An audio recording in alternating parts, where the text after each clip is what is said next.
Good day to you all. I can see there's quite a lot of us here today, and we're going to go through the International GCSE Geography, getting ready to teach Module 1.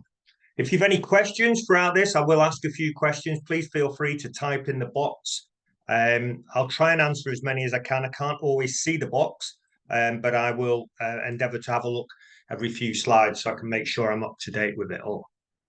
Okay, so the session agenda and the aims here really is sort of give you a good overview of the content and structure of assessment, the planning of it, the understanding the assessment criteria, and any support resources and final questions that you have. So we're going to try and give you a really good overview of this Module 1 so that you can understand the changes that have been made from the last section. So hopefully, our aims will be that you'll be able to identify how the qualification is devised and fundamental documentation within it.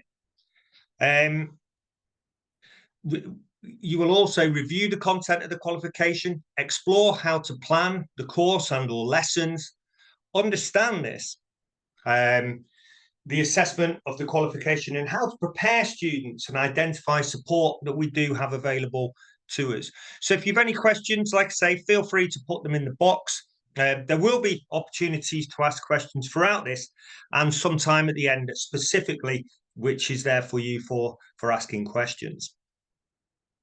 Okay, so can you type into the box how long you've been teaching this qualification, whether you're new, whether you've been 1 to 2 years or more than 2 years, and the reason why you're attending today's session, please. Thank you. So we've got Sam at 3 months there. Egon at 1 to 2 years. News, few switches, few of you just recent.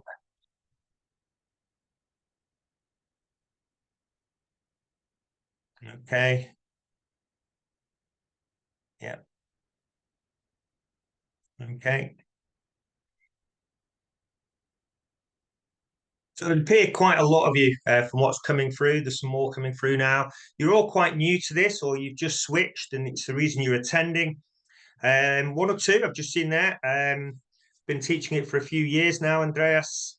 And again, a few more. So I'm getting the impression that a lot of you are just new to this qualification, want to learn a bit more, or you've been only at it a year or 2.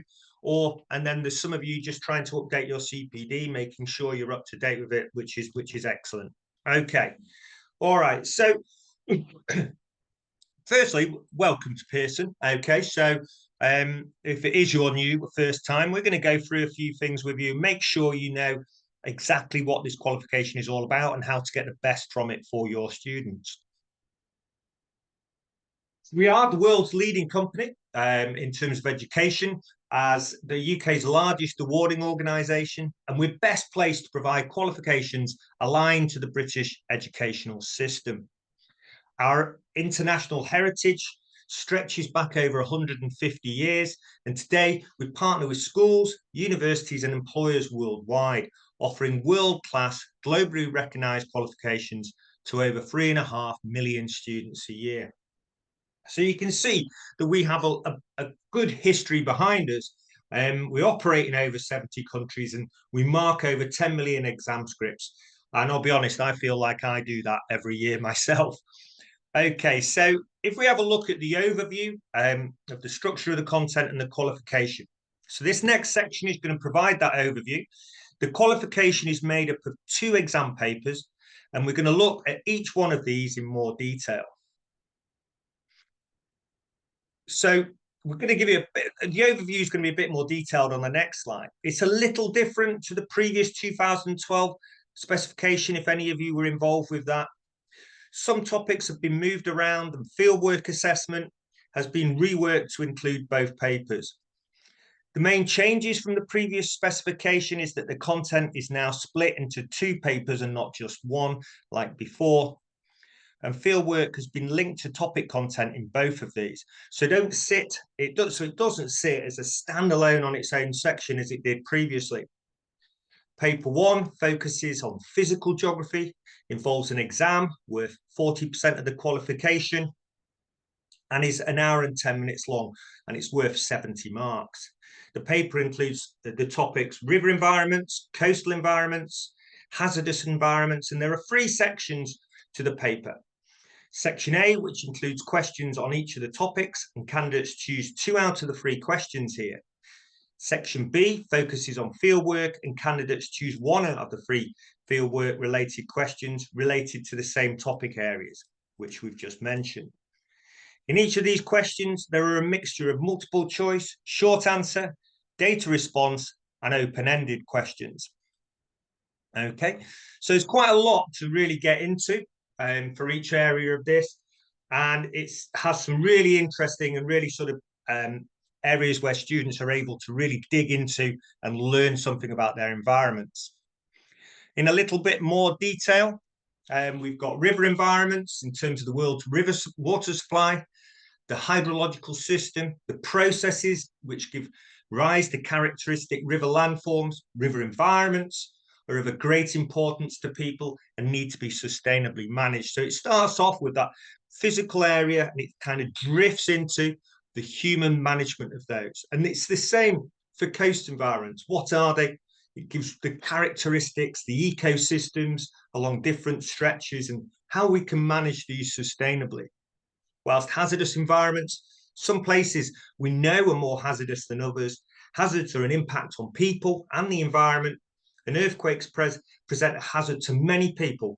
And again, we look at the management of this. Are there any of you delegates there? If there's any part that you're going to find more challenging, use the chat box to ask questions at this point to say which one you might find harder than the other to teach, or which one you may prefer to leave out. You'll find later, we'll talk about this, and we'll talk about the resources that are available to help you with this qualification as well. So if you want to put anything you ask, or there's the one you may struggle with the most in that. Mary says, she will leave out coast as I'm in Kazakhstan. That's probably a good point.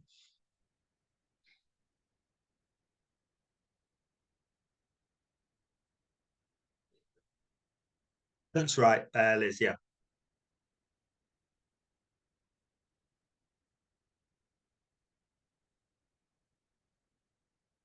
Okay, Madison, yeah, rural and rivers. I think hazards, you're right, is an exciting topic. Sherry, Andalusia, Spain. So rivers not a great option. So there's a good sort of mix here of why, and good reasons as well as to why you wouldn't or would teach certain elements of the paper. That's interesting. There's some nice comments there. Okay, so and somebody says I enjoy teaching all of them, but we're going to leave out rivers. Okay, so okay, that's good, Andrew, as well. Okay, so the detail, the section B. This focuses on fieldwork assessment. Students are required to complete 1 geographical inquiry that relates to one of the topics listed. And it's important that centres ensure that candidates are involved in the primary data collection, and that involves at least 1 quantitative and 1 qualitative technique, as well as secondary data from at least 2 different sources. It's always interesting when students talk about their fieldwork on papers from any sort of from GCSE to A level. You often sort of get this feeling, did they actually know why they were there? And it's something that primary data collection, students, if they know they're there, they generally always write better answers, and they know why they are there as well. So that's something to bear in mind. In terms of paper 2, Paper 2 focuses on the human geography. It's worth 60% of the GCSE and involves an exam that is 1 hour 45 minutes long, and it's worth 105 marks. Here there are several topic areas: economic activity and energy, rural environments and urban environments. These are covered by questions in section A. Section B, though, focuses on fieldwork again, and includes options related to each of these topic areas. Then a further topic area, global issues, is covered in section C. This addresses a range of topics, including fragile environments, climate change, globalization and migration, and development and human welfare. Candidates answer 2 of the 3 questions in section A, and again, 1 question from section B, and 1 in question from section C. As in paper 1, the questions can be made up from a mixture of multiple choice, short answers, data response, and open-ended questions.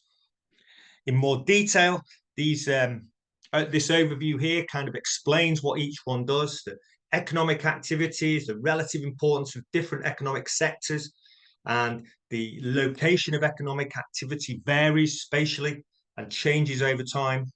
The growth and decline of different economic sectors resulting in the impacts and possible resource issues, and countries increasingly experiencing an energy gap and therefore seek energy security by developing a balanced energy mix and sustainable use. And we go into rural environments, which is again the natural ecosystems that are exploited, the contrasting physical, social, and economic characteristics and that are experiencing significant changes, and how they need to adapt to become more sustainable. Urban environments is the idea of growing percentage of world population moving and living in urban areas, that cities face a social and environmental challenge resulting from this rapid growth and resource demands, different strategies that are also used to manage these challenges in a sustainable manner. Again, are there any areas of this that you will find challenging? Feel free to put it in the chat box, and we're going to look at these, and then later we'll look at some of the resources that may be able to help you. Naveed says, I mean, Qatar, so they're going to leave out rural environments.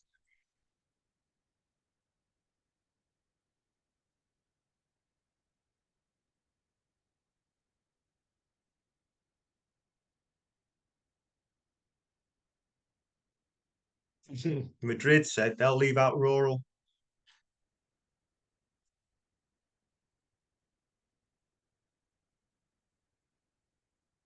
So rural seems to be one. I know near me that they leave out rural as well.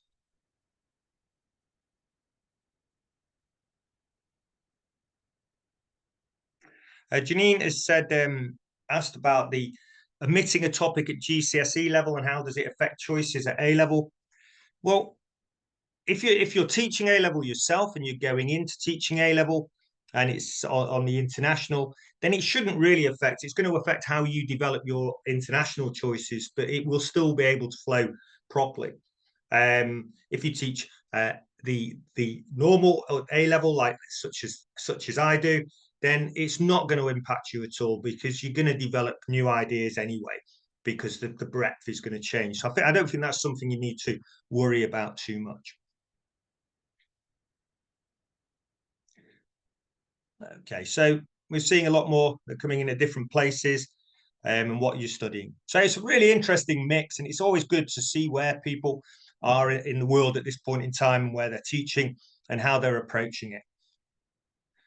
So if we look in a bit more detail, like paper 1, section B in paper 2 focuses just on the fieldwork. Again, students are required to complete 1 geographical inquiry that relates to one of these topics listed. And it's important that centres ensure that candidates are involved in this, again, this primary data collection that involves at least 1 quantitative and 1 qualitative technique, as well as secondary data from at least 2 different sources. Being able to develop a whole focus from beginning to end of a piece of fieldwork is absolutely imperative for students to really get a good understanding of what they're actually doing.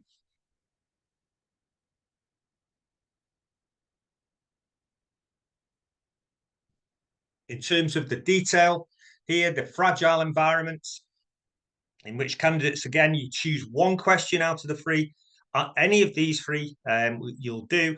And we're going to look at the text from the guide, and again, guide you through each one of these. So again, fragile environments and climate change, we're going to look at the threat of desertification, deforestation, and global climate change. the various impacts of these on fragile environments, and the responses to them, at different levels and different countries at different levels of development. Globalization is the idea of creating a more connected world, increased movement of people, goods, of services worldwide, the impacts of globalization on various global scales, and the responses to the increased migration and tourism, and how these vary on a country level depending on their development. And finally, development and human welfare. Definitions of development and human welfare vary, as do attempts to measure it. The level of development and human welfare varies, and this has a range of consequences. And there are a range of also sustainable strategies that are required to address uneven levels of development and human welfare as well. So each one of these has different things. They're very contemporary issues, really good to get to grips with the students to understand what's going on around them. Well, when we look here, case studies are always going to be an important part of geography teaching. And the specification includes requirements to consider a range of in-depth case studies. These are going to be linked to topics, for example, a case study of coastal management in a developed country and one in a developing or emerging country. The specification itself provides details on page 45 of how it defines these groups. It uses the HDI to differentiate between them. Developing countries are those with a low human development index, emerging with a high or medium human development index, and a developed country with a very high human development. For information on which countries are in which categories, you can visit the UNDP website as well, which is also linked to in the spec. There are also located examples in the specification, which are indicated with a globe symbol, as shown here. So factors leading to rural change in a developed country is also shown here. Centres are free to use any location provided they fit the criteria outline mentioned, and there is no need to use any particular case study, for example, those used in the textbook. So it's your choice. There is no compulsory case studies here. You can choose one that you feel students are more adept to, that they maybe understand themselves from where they live. So they have a much better understanding of it, which is rooted in their own lives. So how do you actually then plan for your course itself? Planning is always a big issue with schools. How do they fit everything in terms of the specification? So if you're thinking about how to organize the teaching of this, we have a getting started guide and an editable 2-year course planner for the International GCSE spec.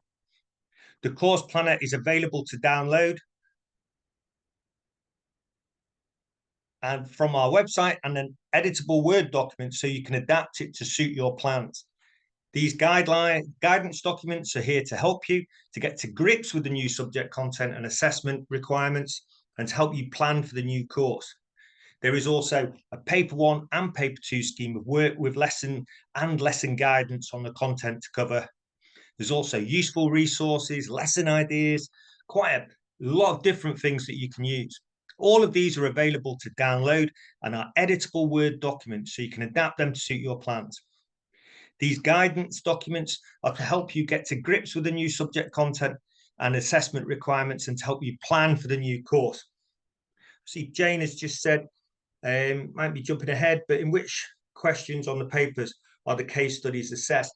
Well, it depends, Jane. I think we'll move on to those sort of ideas. It's certainly where it is in the specification. They'll be in the longer questions, the longer content questions, the 6 and the 8 mark and the 12 mark questions. Those are the sort of ones you'll be aiming at, wherever there's AO2 as opposed to AO1. Something you also need to consider when planning is making sure that candidates cover a range of geographical skills, which are listed again in the specification. Geographical skills are an important part of the qualification, and assessment of these skills makes about between 5 and 10% of their overall assessment. emphasize that students are required to develop a range of geographical skills, including maths and statistics, throughout their course. These skills may be assessed across any of the exam content, and the full list of these can be found on page 49 and 50 of the specification. So you've got all these skills that you can build into your scheme of work. Now, integrating these skills, how are they done? Well, some geographical skills are specific to particular topics. These are numbered within the content and indicated in the integrated skills section within the topic throughout the contents page. So you can see there, it says integrated skills are then detailed at the end of each section. So you'll see that number 5 there on 4.3C. And that means you can use calculate carbon and ecological footprints. So they're easy to build in that respect. There are skills linked to each of the taught topic areas, and they are recommended and exemplify the kind of skills that could be tested within the exam, though they don't prescribe the exact skills themselves. So having these skills may be something they're going to be tested on, or at least not tested around, is probably the best way of thinking about it. So are there any geographical skills you particularly enjoy teaching? Again, use the chat box. Is there anything, or maybe possibly something, skills that you're not too sure about?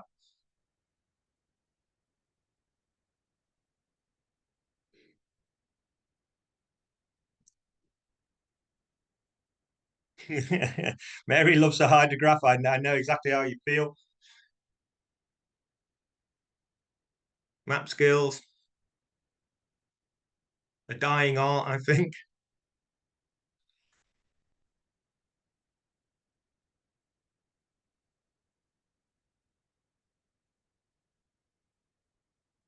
GIS, good. Weather charts. Okay.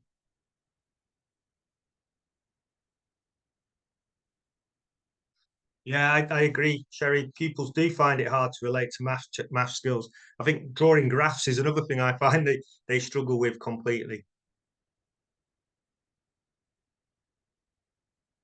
Yeah, I agree, Naveed. Yeah, there's a lot of you. They love that river field work. I don't disagree. I remember doing my river field work on riffles and pools when I was a student some years ago. So yeah, so some really good ones there. I think that analysis of different figures, different tables is really good for students, especially if they go and progress onto A level or degree level or something like that as well. Okay, so if we now look at that idea of understanding the assessment itself, we're going to consider more issues related to the assessment itself of the qualification and how we actually assess this. Our assessment structure is pretty straightforward to navigate. Questions are ramped up in demand with each section and across the qualification as a whole. There's a clear and consistent relationship between command words, mark tariffs, and skills. It's pretty straightforward. You should know pretty quickly how much a question is worth, basically on the question, the keyword of the question. Level-based mark schemes are explicit, and the skills required in the extended responses questions are quite obvious. The investigation requires a range of skills, particularly fieldwork, research, and extended writing, that will prepare students for AS and A-level. So our aim really is to be transparent and accessible for all IGCSE students to achieve this. We've really embedded these into the spec, so people know, or teachers know, and the students know themselves what they mean. And not only that, our command words and level-based mark schemes will stay the same for the lifetime of the specification. So it becomes pretty self-explanatory in terms of what you're expected to achieve in each section. Now, in assessment, there are 2 exam papers. This was introduced earlier, but I just want to remind you of the split between the papers. Paper 1 is 40%, paper 2, 60%. Paper 1 and 2 both include fieldwork in section B, both of which are worth 20 marks. But paper 2 also includes a global issue section worth 35 marks. Okay, so you can kind of see how it works, what you have to do, what you have to choose, how you need to get it into the course yourself.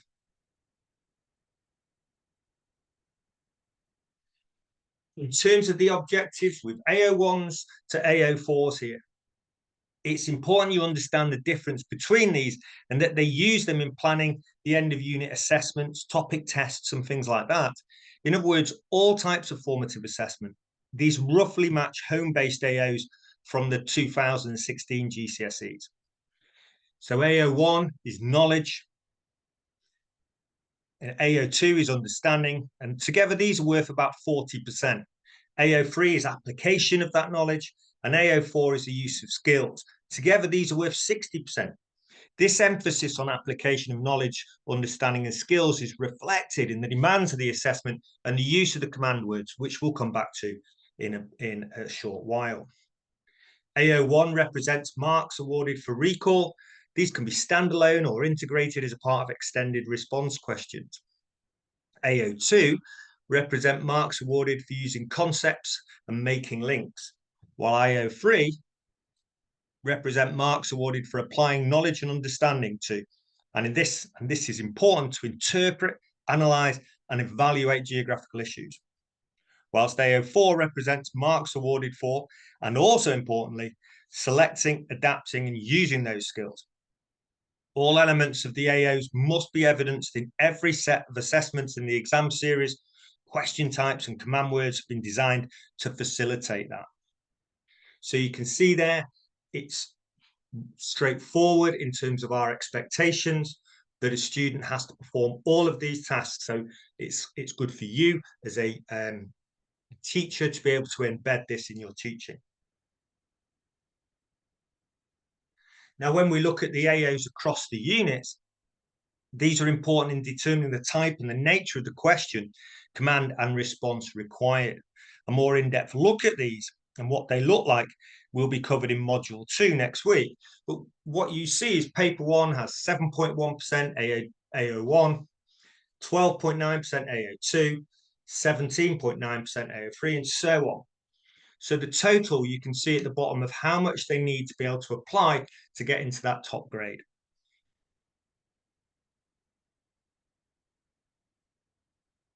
Here at Pearson, we have published command words. You know, these are words that are going to be used in the exam, and there's a set amount of them. They're in the specification appendix. This is the only list, so examiners cannot stray. We cannot ask any other questions other than what's on this list. So it's useful to prepare students for responding to different command words and recognizing what they are asking. In your delegates pack is an activity to match the command word to the definition. This can be a useful activity to do with students to try and help them understand what the command word means and why they may vary. So again, it's a good way of getting students used to it, used to the idea of what they're meant to be saying, how they're meant to attempt questions, ask them to set questions for each other using these different terminologies. And again, you'll be able to see where these fit in.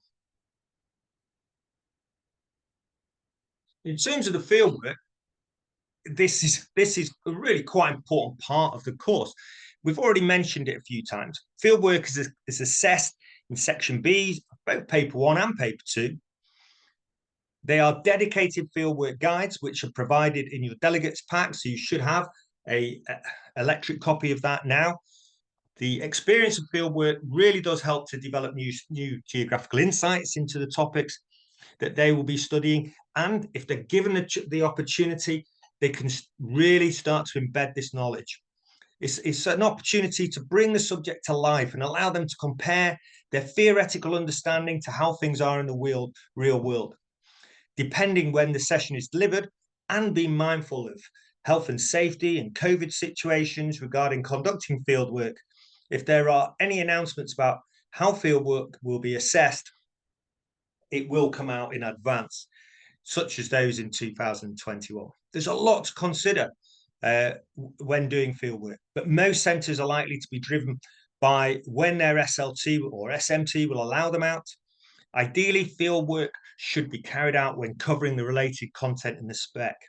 In order for students to be able to explore the types of questions that they could investigate and also fully understand the purpose of the task and the methods and the broader significance of the investigation, it is recommended that candidates have at least 2 days of fieldwork.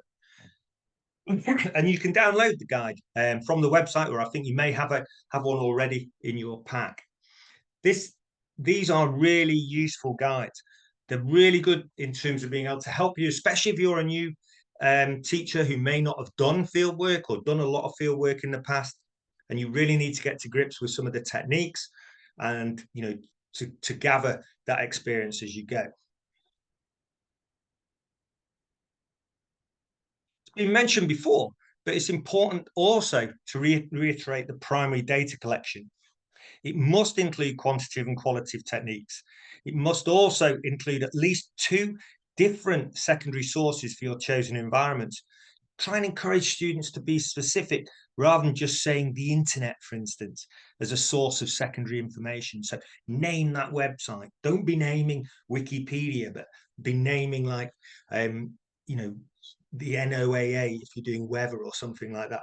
Within the fieldwork section of the exam paper, fieldwork questions will include questions that are set in familiar, i.e. what the candidate did, and unfamiliar, i.e. in another place. So there will be either a series of questions about their own familiar fieldwork context, followed by an open-ended question about unfamiliar fieldwork context using a range of resources provided, or there will be a series of questions about an unfamiliar fieldwork context based on a series of resources, and then an open-ended question about their own geographical inquiry. So it's important candidates are able to write about their fieldwork experiences and be able to apply these to a different set of fieldwork contexts. Familiar and unfamiliar questions could be about their physical or human geography fieldwork. So there is an opportunity for them to apply their learning to another area.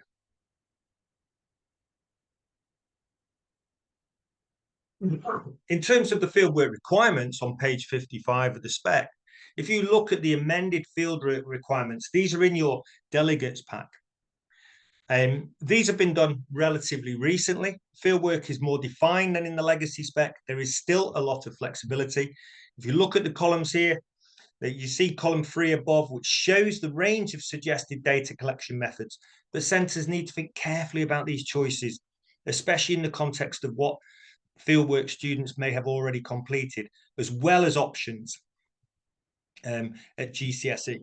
The final column shows the minimum that students need to learn for the unfamiliar fieldwork questions in paper 1 and 2. This is only for a rivers question, for example. It's asked how many marks a fieldwork question's worth. They are, you can look at past papers, and I've said it on a previous slide. So you've got the slides, you can have a look at it. It'll tell you on there. And yes, it is all of these are recorded. We'll ask at the end whether they can be shared.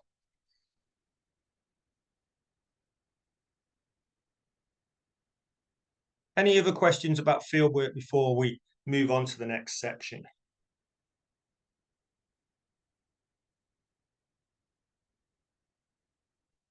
That's right, Madison. It's 25 marks per paper. So each one has fieldwork with 25 marks.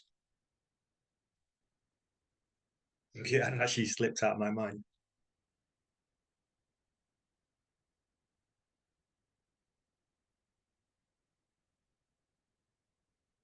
I think it very much depends whether it's the familiar or unfamiliar context, Anna.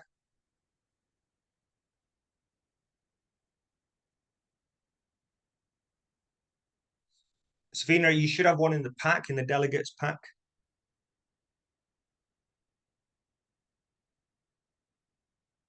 And then it depends on each one.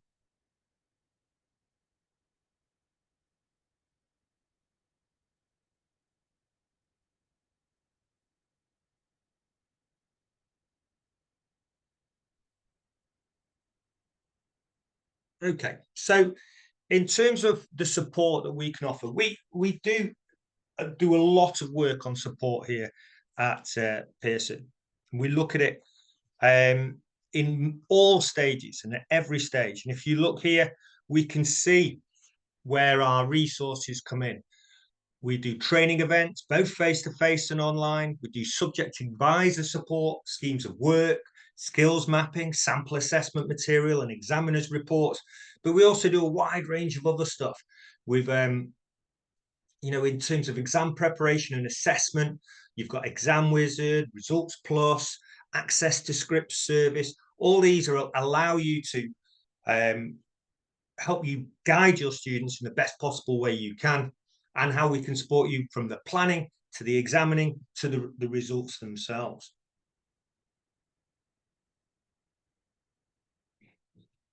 We also have the teaching and learning materials online.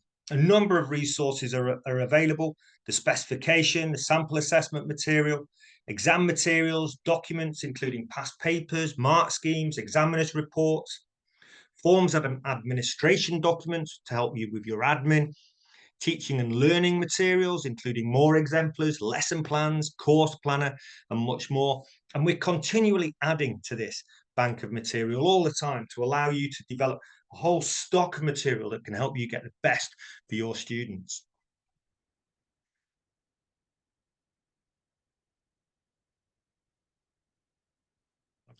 In terms of the support for exam preparation and post results, Results Plus is an outstanding piece of kit for us.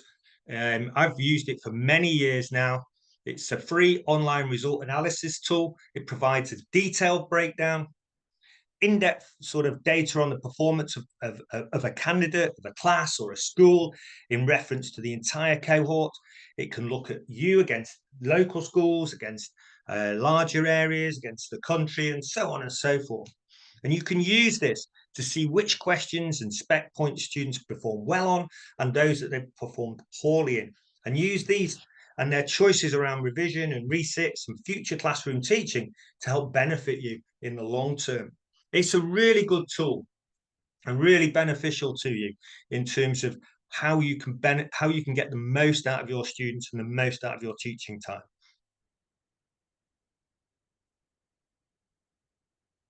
In terms of Results Plus, it's free. It provides you with that insight into exam performances. It was developed in 2007 when a principal examiner looked at how it could modernize its exam marking, and brought over, once we started using ePen, marketing technology. Students take their exams in a traditional paper-based way. Those papers are then sent to a central processing center and they're scanned through a series of clever machines. Electronic copies are then sent electronically to examiners. This allows us to send particular questions from the same paper to be sent to different examiners depending on their expertise. They are marked on screen digitally. We can then consolidate all that rich digital data into a central system. As a marker of many years on many different papers, on the international A-level paper, this system, we've been using it for a long time, and it means that you only get to mark sort of one question on a paper. It really does benefit in terms of getting accuracy in that marking. That performance can then be shared at the end with you in terms of the Results Plus. It shows you exactly what you're doing right, and where you might have come unstuck with some students, and so on and so forth. Mary says, how do we sign up to be an examiner? Mary, it's just go onto the Edexcel website. There's jobs, and then just search out geography examiner, and it will give you a whole list of sort of jobs available at the moment. There's always jobs available, certainly moderators on coursework and things like that. But I'm not sure at the moment what's available on the International GCSE, but it's worth looking at. It certainly helps you mark. I started it as somebody who wanted to improve my students, and I'm now a senior examiner. I run my own team, and it's one of the most rewarding things I do, and I've learned so much about how to get the best from students. Okay, Andrew said he's applied this week. There is still stuff on the International GCSE available as well. Then you have Exam Wizard, another thing that's really useful tool. This helps you make quick homework assignments, topic tests. I tend to use this for mock exams because it works really well. You can it produces these past papers, all of the past papers, and you can mix and match the questions from anywhere you like. So it's a bank of potential questions, and this increases with every series to produce a bespoke questions or question paper, depending on what you're selecting to teach. Really useful. It gives you mark schemes for accurate marking. You can use the examiner's report as well. It allows you to have, and the most recent exam content will be available sooner as well. So you'll have up-to-date work you can use. You can use these results to understand, again, where students need more support and informed in your teaching strategies. It is a really useful tool. I find it a bit clunky at times, a bit slow, but it takes a little bit of time, but it's well worth persevering with. It is a really good way of developing exams, mocks and tests and homeworks and things like that. Okay, and then a more recent one, the Access to Scripts online portal, the ATS. This is free online portal which allows you to have immediate access electronically to marked papers. This really does show how transparent the marking system is. It's a really good approach to how we mark things. It provides a better understanding of marking before requests for inquiries about results are made.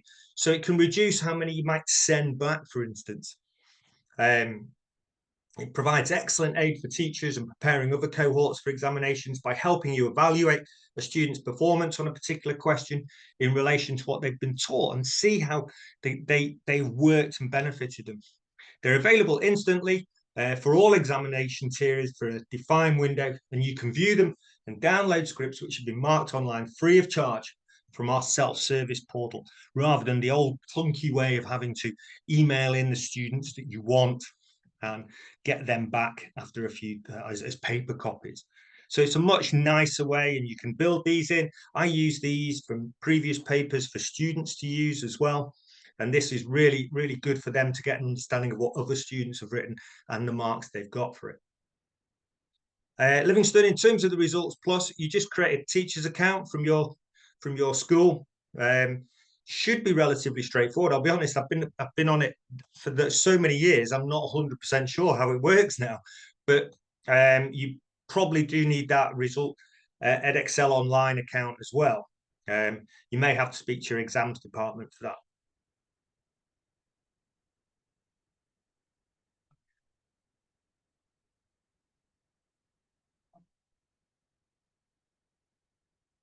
Marlon, there'll be time after this presentation. I'll be around for about 40 minutes, 30 minutes or so. You're welcome to ask me any questions that you like. I'll try and answer them, or at least I'll try and point you in the right direction. John Walton is probably the best person to ask questions to. He's an oracle of information when it comes to all the different sort of exam papers for geography.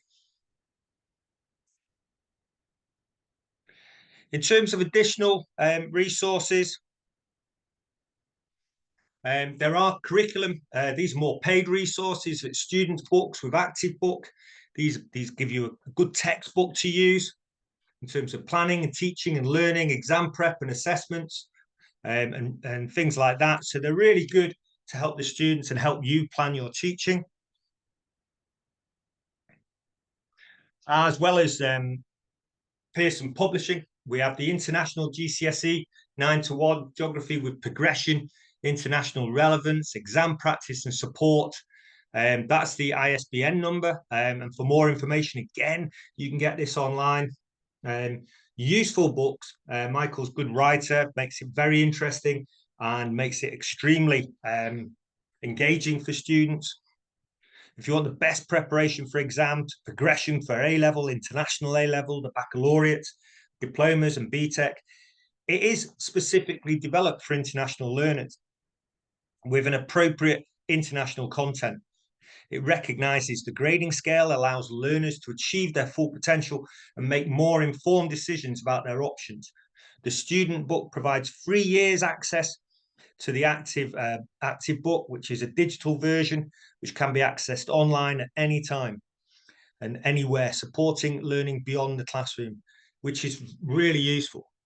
The online teacher resource pack provides further planning and assessment and teaching support, and the embedded transferable skills needed for progression to higher education and employment are signposted, and so students can understand and can engage with the skills they're gaining. It's reviewed by a language specialist as well to ensure the book is written in clear and accessible style, including a glossary and specialist vocabulary to help you in this way. Andrew, I don't know about the CGP style books, and it's not something we have a remit for. And then there's John. I thought John might be here today. He might be in the background somewhere. You can contact him at teachinggeography@pearson.com, and there's a teaching service phone number you can ring him on. He will get back to you. He is outstanding in terms of his subject knowledge and his advice that he can give you on anything and your needs as a teacher and your needs or your candidate's needs as well. So when it boils down to it, the new spec offers you a really good opportunity to engage students and to push them into learning and becoming better geographers.